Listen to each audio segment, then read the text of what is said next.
Thank you, Vijay, and good morning to you all, ladies and gentlemen. A warm welcome to you all to this investor call.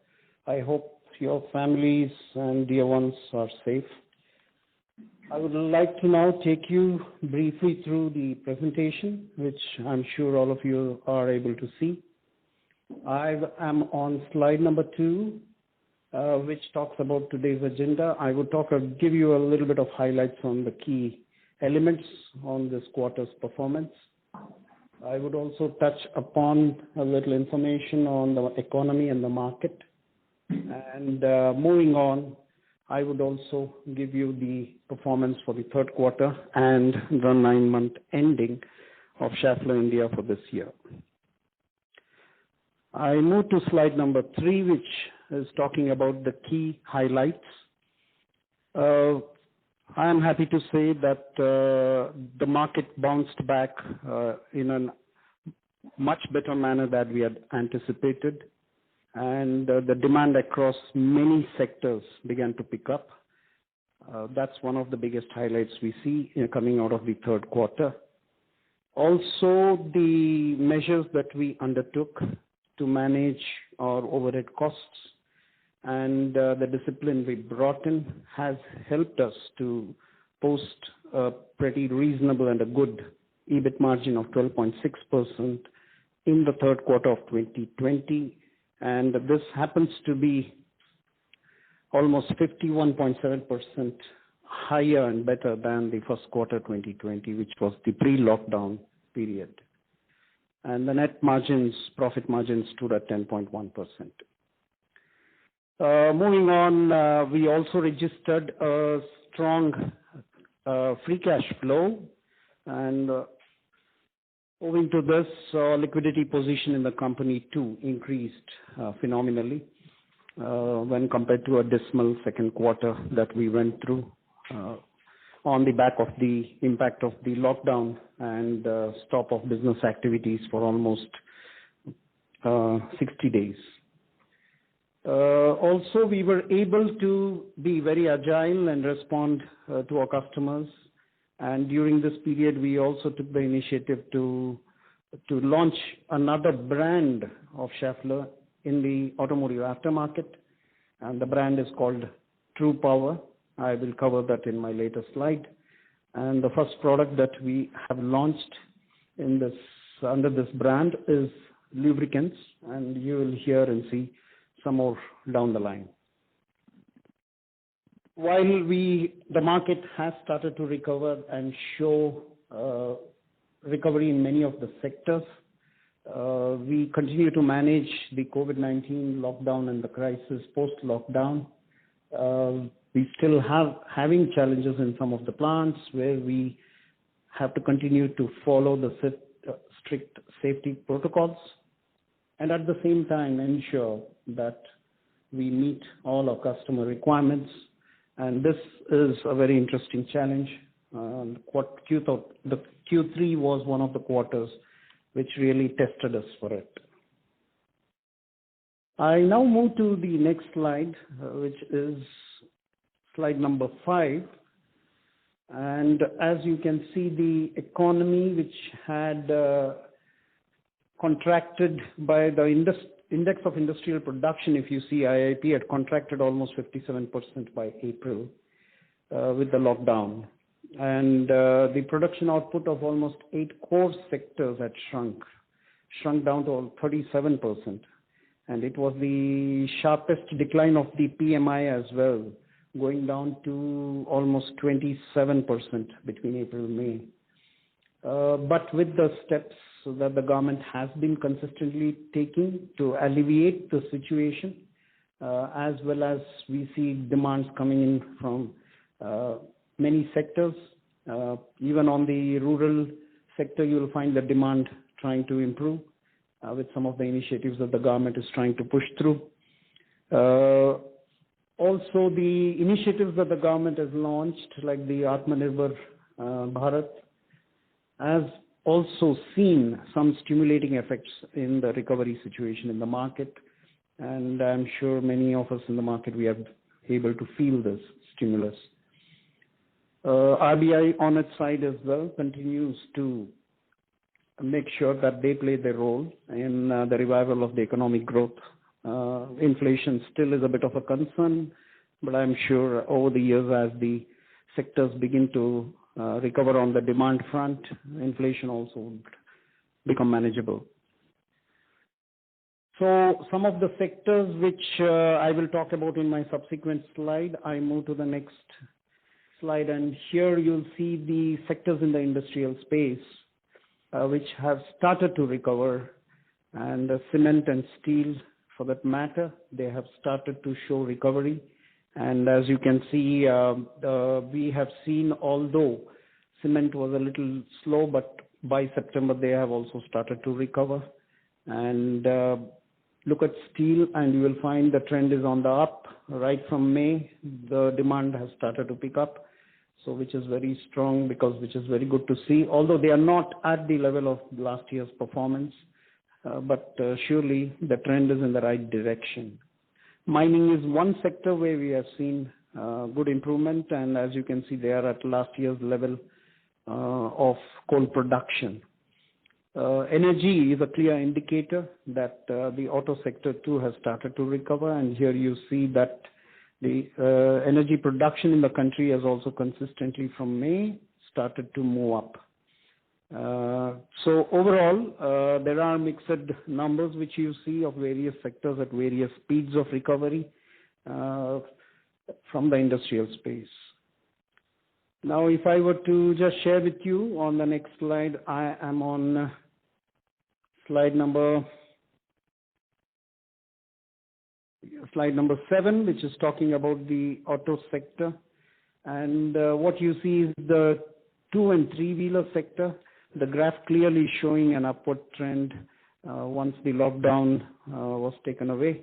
And you'll see the month of September, the 2-wheeler productions crossed over last year's September. And almost 2 million vehicles were produced in this country, 2.3 million when compared to 2 million of last year, September. So while at an annualized level, the growth will still appear to be down at about 35% at September level. Look at the commercial vehicles. This too has started to show gradual improvement, but still a long way to go because of those days where the production levels were phenomenally higher. We are still to see those days, but nevertheless, the trend is in the right direction. Hopefully, it will sustain. Passenger vehicles, on the other hand, have shown a very strong recovery, as you can see. Month after month, right from June, they have started to recover phenomenally. And that is something that we see, a strong recovery from the passenger vehicles. Tractors, on the other hand, right from the time towards the end when the government announced some of the alleviating measures, we have seen a consistent growth and robust growth in the tractor segment, much higher than even last year's performance is what you see. On this backdrop, I would now come down to our performance in the market and for the third quarter.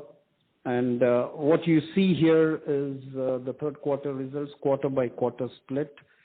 The graph on the left side of the screen is the one which talks about quarter by quarter performance of 2019. And the graph on the right would be on the 2020 quarter by quarter. And as you can see, for the third quarter of 2020, we were able to post sales of 1,120.7 crores for the third quarter, which turned out to be the highest sales in the last 6 quarters. Also, this was an increase of almost 20.7% over the first quarter 2020 sales for this year. Quarter 2 definitely is not a right reference point due to the 60 non-productive days that we have faced due to the lockdown. But even when you compare the performance with the third quarter of last year, we have still delivered 8.3% better performance when compared to Q3 of last year. Now, this clearly comes from a couple of sectors. Automotive, which has shown a good recovery, I must say. and some of the key customers in the passenger vehicle sectors had a very fast recovery, and that has helped us to ride the wave as well. The tractor segment, as I showed in my previous slide, also continued to post strong production numbers, and that too has helped us to capitalize on the opportunity of this recovery. So moving on, if you see our performance on the automotive aftermarket as well, registered the highest sales in the last 7 quarters, and a very strong performance of third quarter of last year as well. So almost all the 3 business verticals of automotive OE, the automotive aftermarket, and the industrial vertical all have performed better than the first quarter. I must add here that our industrial sector performance has been the strongest, and it has done definitely much better performance than even the automotive OE and the aftermarket performance. So once our customers started their plants in June, the increase in demand from our customers went up so sharply, and the demands were kind of double-digit growth month on month. And we saw the same demands coming from the industrial sector. Some of the industrial sectors where we saw very strong growth was the wind, the rail, even the two-wheeler sector, and the distribution business, which is the industrial aftermarket business. We saw good recovery happening in this quarter. Hence, we were able to capitalize on the strong demand. There were, of course, some challenges during this period of third quarter, and that was the demand increase was pretty sharp, very fast and steep increase, and also the demand increase came at a very short notice. And the other thing is the type and variety of changes in the demand was also pretty varied, and that posed us challenges on our plants, considering the fact that our plants had the challenges to man the operations as people were returning back from their hometowns post the lockdown, and workmen had gone to their hometowns, and once they come back, some of them had to be quarantined, and not to mention the similar challenges that our supply partners faced in their own operations. So having said this, while this definitely was a good opportunity and a pleasant opportunity to see the market recovering, it did pose its own set of challenges. Also, some of the geopolitical situations also created some new challenges in terms of sourcing as well as in terms of opportunities, in terms of demand shift from other country sources. So we began to see some new shoots of opportunities emerging due to the geopolitical situations as well. Having said that, the third quarter was certainly a quarter which was an acid test to our team, and I must say we have responded brilliantly with a high level of resilience, foresight, and a high level of agility, and the team clearly responded as one, and hence you see the results in front of you. Our sales mix for the 9-month period as it stands remains almost similar. We have a beautiful balance of industrial and automotive, and as you can see, we also have about 10 percentage points of export business with us. With this sales performance, I now come to the earning quality, and what you see on this slide, while the EBIT margin in the second quarter was a dismal 15.8%, mainly coming on the backdrop of the 60 days of total shutdown. But coming into the third quarter with the strong recovery in the market, plus the actions that we put in to manage our overhead expenses and the cost controls across the organization, and we were happy and able to deliver an EBIT of 141.7 crores for the third quarter of 2020, and the EBIT margin stood at 12.6%.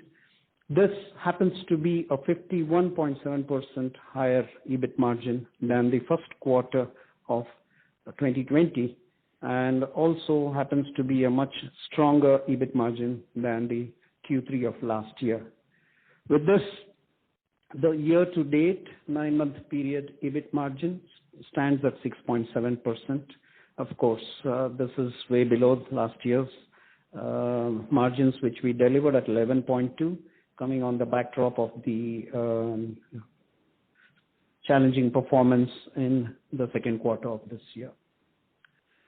This takes us the profit after tax to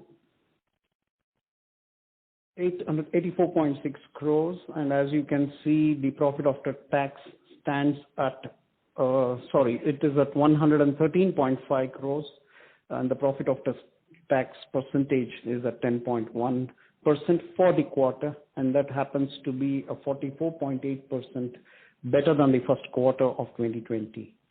Having said that, it is also a strong quarter wherein we have delivered 10.3%, 10.1% for the quarter, and then at a year-to-date level, we stand at 6%. So fundamentally, clear focus on the markets, opportunities, and managing the resources that we had and the situation that we were in, and very disciplined cost control measures have helped us to get us to where we are today. With this, I move to the key performance indicators, and what you see is in the column Q3 2020. As I said, while the sales revenue grew almost 20%, 21%, over the first quarter, year on year, it was an 8.3% growth that we put up. And the EBITDA margin for the quarter Q3 was a healthy 17%, as you can see, resulting in an EBIT margin of 12.6%. And when compared to the last quarter of last year, which was at 10.1%. So fundamentally good performance in this quarter compared to the last quarter of 2019 on almost all the key parameters that you find here.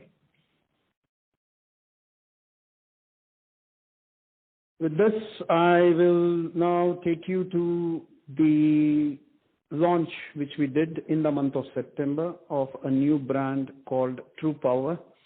Now, this is a brand that we have launched in the automotive aftermarket space, and the Schaeffler True Power is backed with a big technical know-how coming in with a lot of help from our German technology. And the first product that we have brought out is the lubricating oil, engine oil, and there will be a series of products that we intend to roll out as we move forward.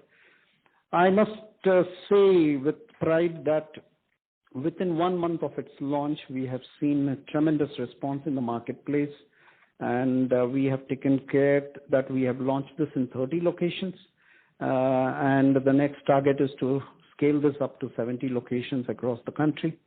And the product is manufactured in India, backed by German technology, and we intend to also start to export this into the Asia Pacific region going forward.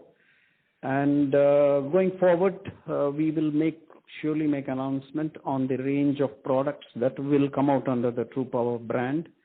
And we have now targeted the oils fundamentally for the BS6 range of applications, and happy to say that we have seen a tremendous response from the market. Now, while we were actively working on all these initiatives and trying to address the challenge of the market recovery, we had one important responsibility, and that was the responsibility and care of our employees in a tough situation.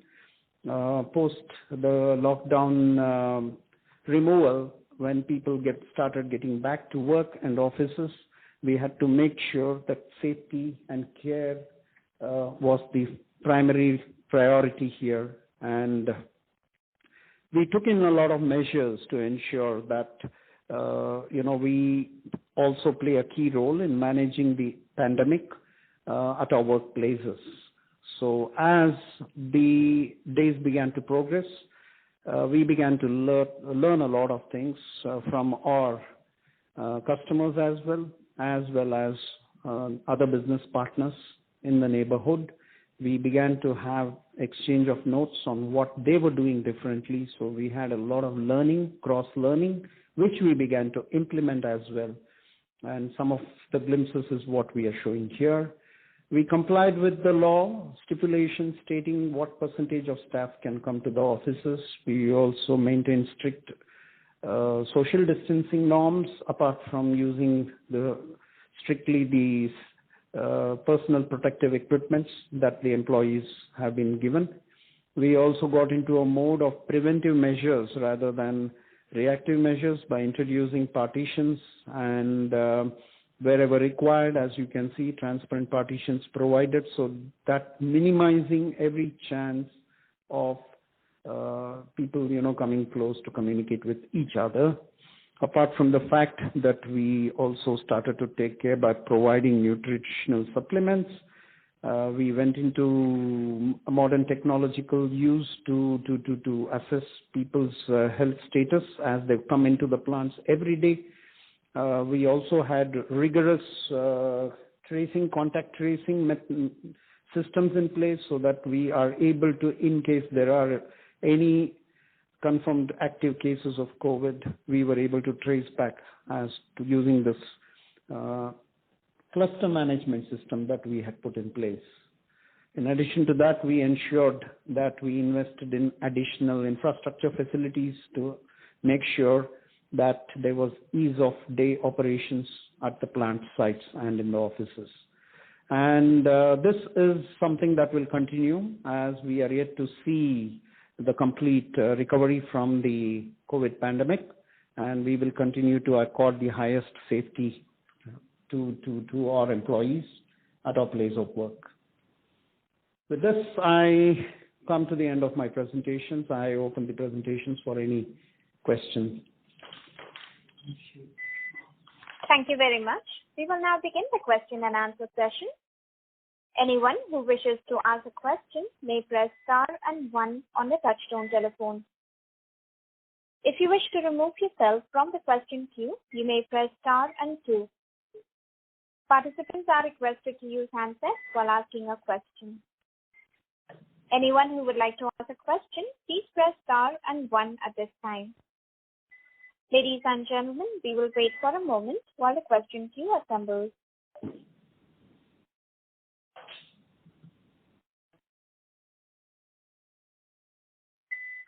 The first question is from the line of Ankur S. from HDFC Life Insurance. Please go ahead. Yeah. Hi, sir. Good morning.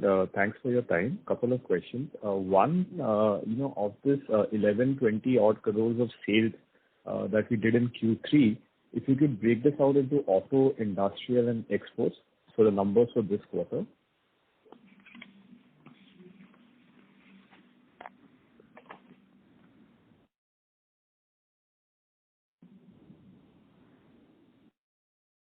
Hello? Yeah. Sure. Yeah. Can you just repeat it? Sorry. I just wanted to hear your question. Yeah. My question was, of this 1120 crores of sales for Q3, if you could break it into how much was auto, industrial, and exports in absolute value, if you can, the absolute sales value. The presentation has the 9-month numbers, so. That is right. Well, we have given you on one of the slides a composition of the industrial and the automotive business. And clearly, we have a pretty well balanced, as you can see, almost 43% is the industrial business, which includes the industrial aftermarket, and 47% is the automotive, which includes the automotive aftermarket as well. So proportionately, that's the ratio of businesses in the third quarter as well. But what we have seen is our industrial growth has been definitely much higher than the automotive OE growth for this quarter. So any numbers you can share alternatively on what was the auto growth and the industrial growth for the quarter? No, not at this moment. Okay, fair. Okay. So secondly, if you could just talk about the demand environment currently, so you did speak about a strong growth, last quarter was very strong, and we've seen good wholesale numbers from the auto OEMs as well. So when you look at, so October is almost over. So when you look at the next quarter, you would have had the production schedules, more hopefully for the coming couple of months. How are they looking? Are you equally optimistic in Q4 as well? Okay. As you know, this quarter, the months of October and November happen to be festival seasons in India. Normally, demand peaks up in October and then begins to taper off, particularly with some of the sectors. Definitely, we will see this happening. However, this year, coming on the backdrop of almost 60 days of total stoppage of the economy in the country, and it's like, the country is now kind of unleashed. So we see the initial growth, the demand recovery in the third quarter has been pretty good.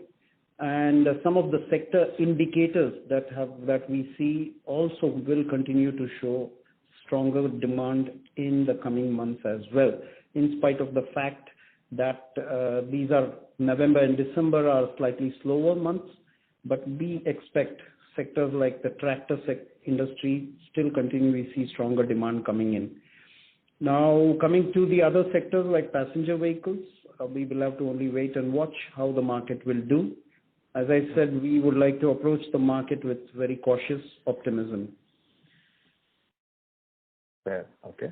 And just on that, sir, we've heard of some price hikes being announced by Schaeffler during October. So is that correct? And would it be possible to quantify, what kind of price hikes you've seen? Well, that is a normal price hike, annual price hike, which we normally do it was only one of the sectors that we do in the distribution business of industrial. That was planned and scheduled, and it was done accordingly. Okay.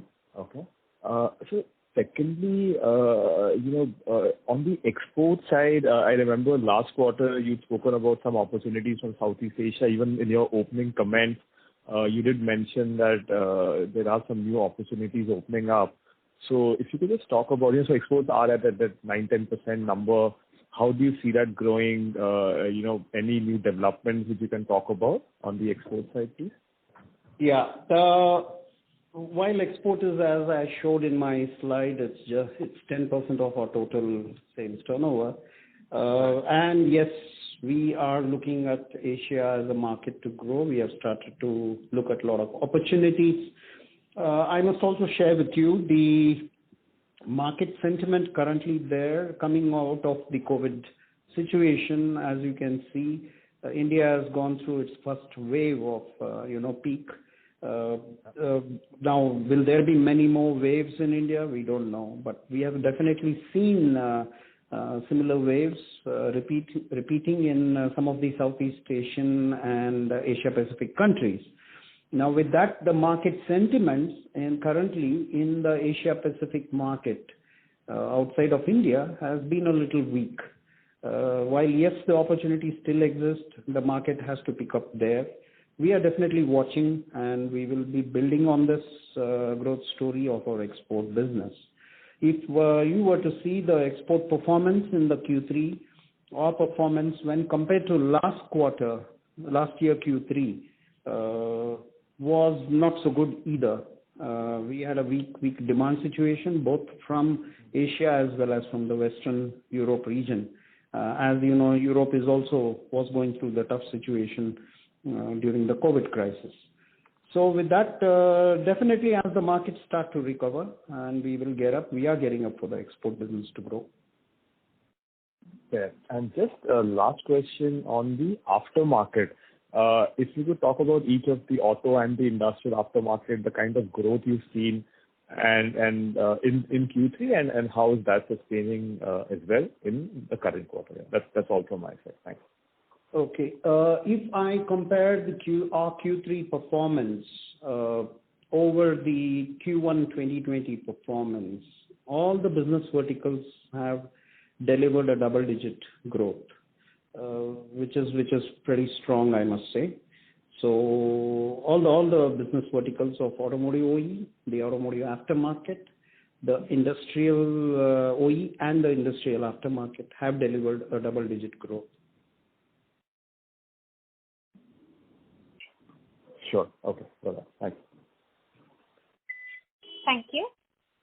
Ladies and gentlemen, in order to ensure that the management will be able to address questions from all participants, we would request you to please limit your question to 3 at a time. Should you have a follow-up question, please rejoin the queue. Thank you. The next question is from the line of Nishit Jalan from Axis Capital. Please go ahead. Hello. Nishit Jalan. Congratulations. Hello, can you hear me? We Yes. can hear you now. Please go ahead. Yeah. Hi, sir. Thank you for the opportunity and congratulations on good set of numbers. So I have 2 questions. Firstly, on the auto side, have we seen any market share gain or content increase also in the last couple of quarters? Because specifically in this quarter, it seems like our automotive segment revenues have grown at a higher pace than the growth in production of OEMs. Or we have seen some inventory buildup happening or being done by OEMs because so is that they are prepared if there are any supply disruptions. So just want to understand what has led to stronger automotive growth for us compared to the industry production that we have seen. Yeah.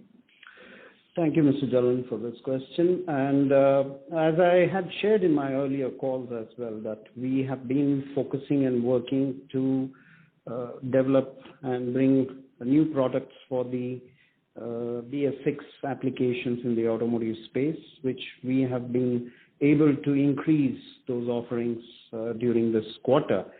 Having said that, yes, that obviously has resulted in an increase in our content per vehicle, which has started to move up. Initially, yes, we had to import the items and supply it to our customers here, as we had still to localize a lot of products. But our localization plan is exactly now going as per the way we want it to go. We have leveraged the shift that happened, and we are now ready with the gasoline engine products as well. Now, whether we have gained market share, well, I guess it's too early to say that because I don't have the relevant numbers to tell you that. But however, I can assure you that we are back in the race with our gasoline engine products as well. Sir, if you can throw some light into what kind of products are we talking about? Are we talking about a double mass flywheel kind of products, or which other typical products where we have seen increased localization and increased content post BS6? Okay, let me first talk to you about the 3 broad applications in the automotive: the engine systems, the transmission systems, and also the chassis systems. And what we saw in this quarter was our performance has been pretty strong in all the 3 applications. The engine systems, we did very good performance. The growth was phenomenally higher compared to the previous quarter, as well as in the transmission systems, which happens to be where the main product line happens to be the clutch. And obviously the clutch performance was strong because of the demand, consistently higher demand in the tractor sector. So having said that, all the 3 applications we've been able to do. Coming to the engine applications, which is more gasoline relevant in today's context when it comes to the passenger vehicle sector, well, we have been able to increase our offerings. So in the engine components part, some in the valve train systems as well. In the damper systems, we have been able to increase our offerings, as well as if you take some of the belt and chain drives, we have been able to increase. So there are a variety of products. Yes, the flywheels as well as the clutches is another part. But consistently, as we say, our strength lies in innovating products for the engine applications, and we will continue to leverage on that. And we have done that. Q3, what we have seen, the performance is is giving us the confidence that yes, we are on the right track. So just a follow-up, would you be able to give us a rough split of your revenue breakdown in autos between engine, transmission, and chassis? I have seen these numbers are shared in your Schaeffler group globally. So just wanted to get a sense as to where we are in India and in each of these subsegments. I do not have the numbers right now here. Okay, no problem. And so my second and last question is on our capex. We were one of the few companies who did not defer our capex despite our COVID-related situation. So just wanted to understand how much of the capex are we doing to kind of increase capacity, and how much of it is because of the localization that we are talking about. There are certain products which were importing earlier and selling in the market, and you are starting localization for that. So once your capex is complete, what kind of top line can you achieve with the kind of capacity you would have? So just wanted some color on that. I would like Satish. Can you take that, please? Yeah. Thank you for the question. Large amount of our capex is towards capacity expansion. So I would say over 70% of the capex is towards capacity expansion. We do have capex for localization, but that has also an element of the capacity, quality, and the technology. So to a certain extent, there is a sort of overlap between the localization capex, which has also an element of capacity, and the capex which is entirely for capacity. But I can confirm that yes, large amount of our capex is towards capacity. We have done that over last 1 year, and therefore even in this quarter when there was a sudden demand spurt, and that happened at a very short notice, we could actually fulfill the market expectations and the market requirements because we were ready. So that's what I would say, that the capex is towards mainly towards the capacity expansion. Sir, any numbers you can share as to what kind of manufacturing revenues you can achieve once your bigger capex plans are over this year or next year?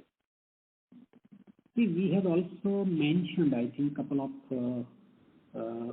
quarters before, that we have a localization strategy. We have a plan to localize and increase the depth of production. We are at around 70% localization currently, and our strategy is to reach little over 75%.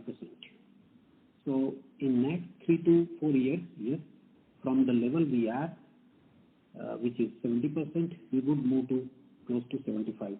So the manufacturing depth will increase, and the localization would help doing that. So currently we are at around 70, as I said. That would significantly go up in the few years. Okay, thank you. That's all from my side. Thank you. The next question is from the line of Sandeep Tulsian from JM Financial. Please go ahead. Yeah. Good morning, sir. I have 2-3 questions. Firstly, would like to understand, in railways, what is the current portion of railways as a percentage of our total sales currently? And within that, what is the current mix between passengers, freight wagons, locos, and metros, if we have any supplies towards that? Okay. Thanks, Sandeep, for the question. Our railway business, in the total industrial part of the business, we should be around 11 to 12% of our business. I do not have the split within that about between passengers and freight. So all I can say is that, sorry, go on. Any ballpark, if you can provide, not exact numbers, but broadly, what constitutes the bulk, and are there any supplies towards metro to which of the projects? Okay. We are kind of spread, fairly evenly spread between the railway and the metro applications. A lot of the metro application, of course, apart from the domestic consumption here, is also going out of India because we are working with customers who export their products fitted with our products. And so metro, a lot of it goes out of India. So when it comes to our business, our presence is, I must say, pretty strong on the metro side as well. Railways, we are now bringing in more product range so that we want to grow the market share in the railway sector as well. Got it. And the second question is pertaining to the cost savings that we had, program that we had rolled out. Since volumes are now coming back, how much of these cost savings do you expect to be more sustainable, and how much of it should revert back to the earlier levels? Satish? Yeah, it's a good question. Difficult to answer, but let me attempt. So this year we have focused mainly on the countermeasures, and therefore the word countermeasure we use then cost savings because we were affected significantly because of the lockdown, and a manufacturing industry like us with high capital intensive investments. If the plants have to shut for 2 to 3 months, I think it's a major blow on the performance. So what we immediately acted upon was on the countermeasures. We took the countermeasures, divided into low-hanging fruits, what are the next levels, what are the hard cuts, and most of them have been realized, and we are quite sure that those would continue in this year, entire year. Now, as far as your question is concerned, that how much of this would be sustained, how much would not be, yes, there are certain element of the hard cuts in the cost in this countermeasure. Those would be difficult to sustain because those are one-time in nature. Those are mainly related to salaries and wages. However, yes, there are cost savings which would be sustained because those we have access rolled out in the form of our continuous cost saving programs. Those are on the logistics cost saving. Those are related to the services, related to the programs in the plant for lean production, like MOVE program and the Fit for Quality program, localization. So all those projects are sustainable, but there are certain specific savings for this year which are in the form of hard cuts. Yes, those would not be there. But we do not expect that to be very significant, impacting the performance on going forward significantly adversely. Understood. And last question is on the content per vehicle. You did mention that you were seeing an increase from third quarter itself. I just want to ask if you can quantify how much was the content per vehicles in passenger cars prior to the BS6 transition, and how much is it now after the transition is complete? I have shared this that, earlier our content per vehicle was around 37 euros per vehicle, 3,600 to 3,700 rupees. From there, I must say that we have started to move up. Our content per vehicle value is definitely higher now. We have a plan of taking this up beyond 4,700 rupees per vehicle.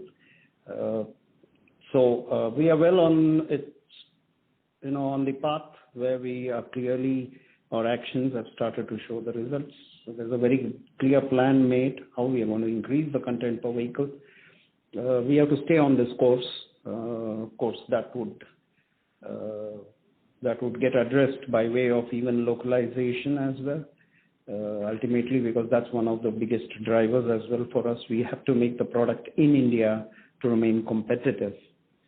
So rightfully, we are definitely moving up. I'm not able to share the number with you. Sorry for that. But then currently, yes, third quarter, we have started to see an improvement in our content per vehicle. Just one clarification, sir. This is for gasoline or for diesel, or is it the average number that you shared? That was the average number before the shift from BS4 to BS6 happened.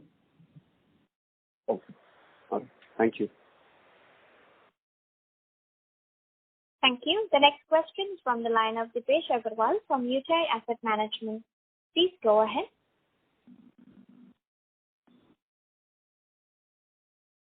Dipesh Agarwal from UTI Asset Management, your line is in the talk mode. Please go ahead with your question. Good morning, gentlemen. My first question is, can you help us understand what proportion of your top line growth was contributed by content increase under BS6? And is it, can you help us quantify that?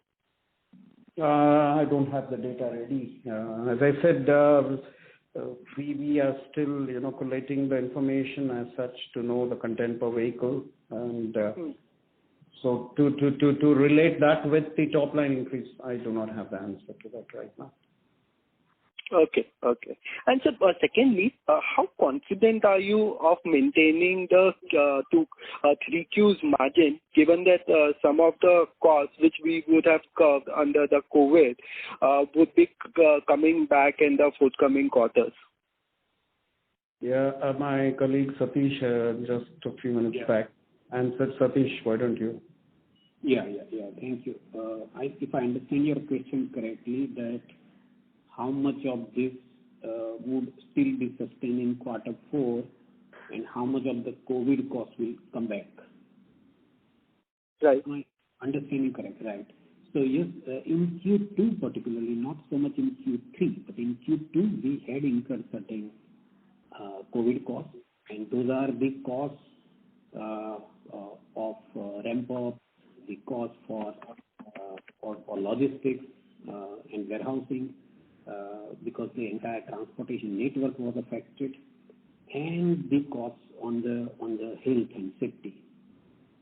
In quarter 3, those costs are significantly lower because the operations resumed to normalcy. So the logistics network cost was not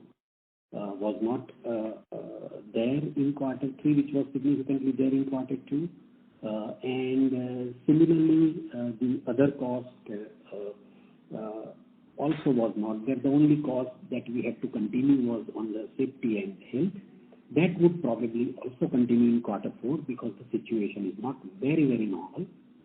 But I would say that is not very significant. Okay. And so my last question is, it's a little longish question on your long-term profitability.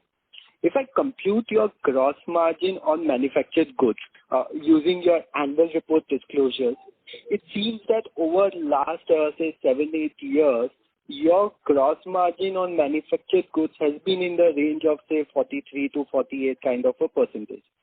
However, when I compare the same with your listed MNC peers, they are making roughly almost like a 55% plus kind of a gross margin on a manufactured goods. So want to understand, is it that our products by their nature fetches a lower manufacturing margin, or there is a huge room for us to catch up with peers on the manufacturing margin? Yeah, so I think for me it's difficult to first of all understand this percentage that you mentioned, because my own view is lower than 50%. It would even be lower than 45%, because even with the localization plans and even with the sustainable cost improvement plans, you cannot earn so significantly on manufacturing. As you know and as you have seen that our business is balanced, automotive and industrial. Had it been only one, then yes, there is a particular, let's say, trend of the manufacturing margin development. But when we have both the businesses, to balance and to grow margin significantly is not that easy.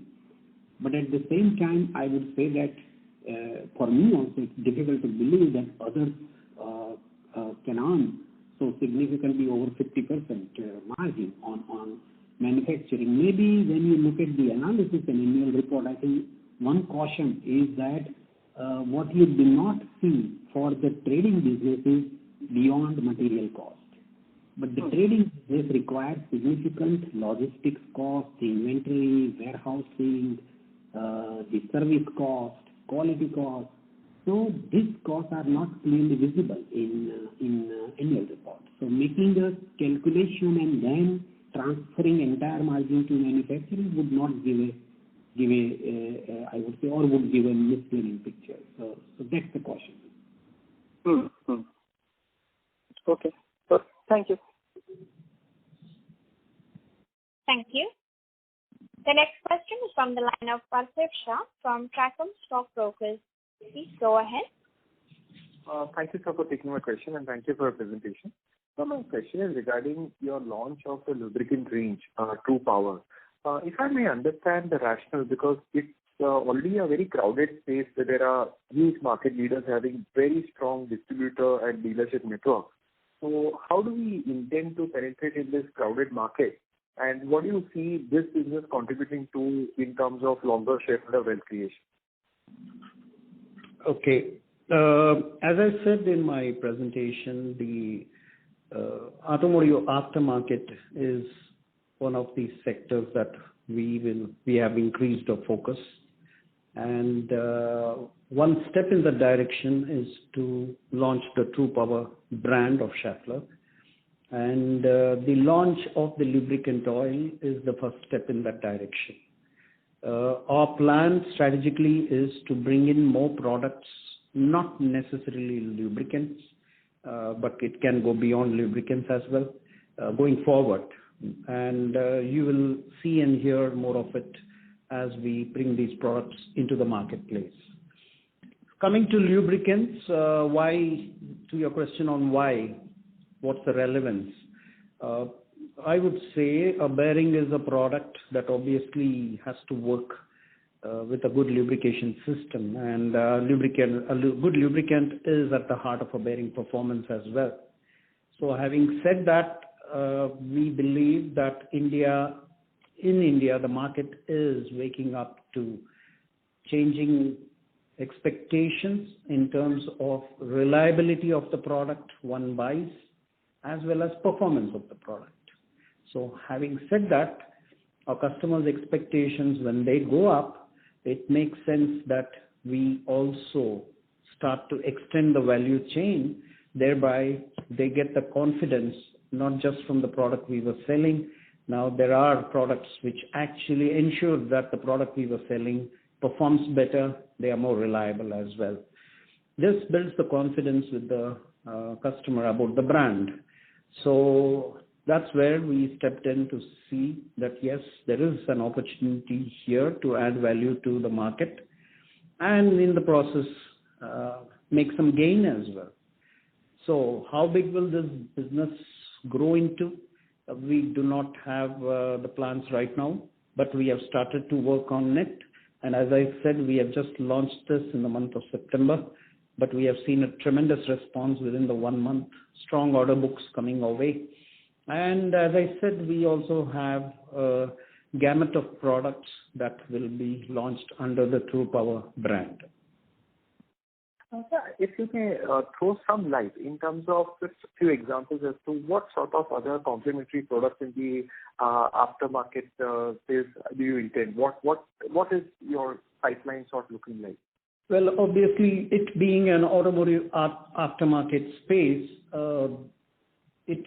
we are already dealing with applications that we manufacture for the OE segment are available in its portfolio for the automotive aftermarket.